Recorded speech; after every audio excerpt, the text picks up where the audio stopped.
Health contingent.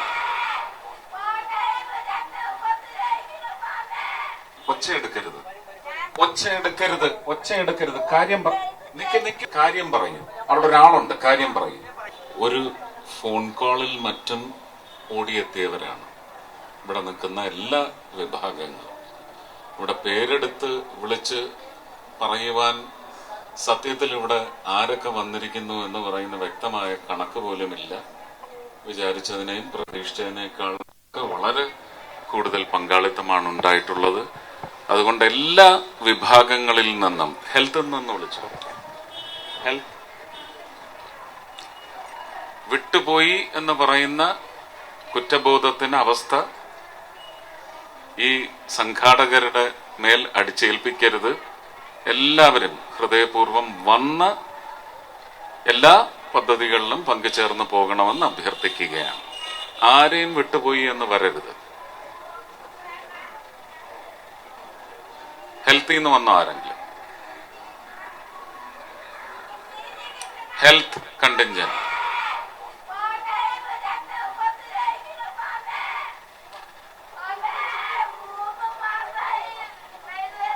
ആരെങ്കിലും ആ അമ്മയെ അറ്റൻഡ് ചെയ്യണം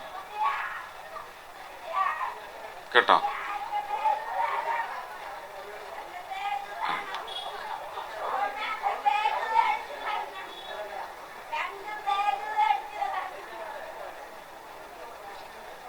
എന്താണ് ബാഗ്?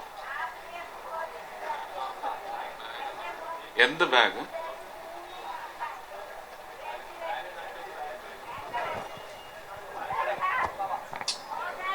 അമ്മേ, അമ്മേ, ഒച്ചയെടുക്കരുത്, ഒച്ചയെടുക്കരുത്, ഒച്ചയെടുക്കരുത്.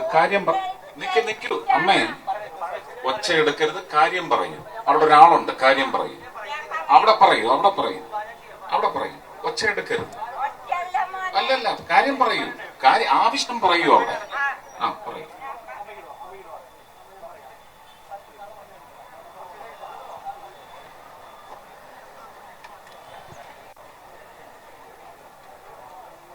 ഹെൽത്തിൽ നിന്ന് ആരെങ്കിലും വന്നോ?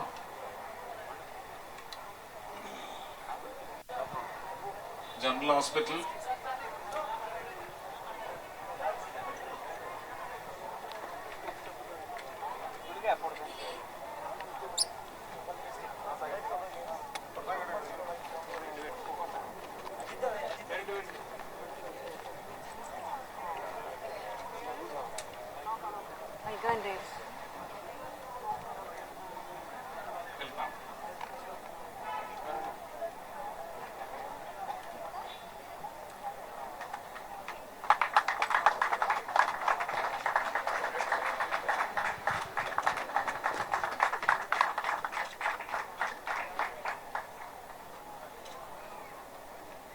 മക്കൾ വളരെ ശ്രദ്ധയോടെ ഇത് കേൾക്കണം.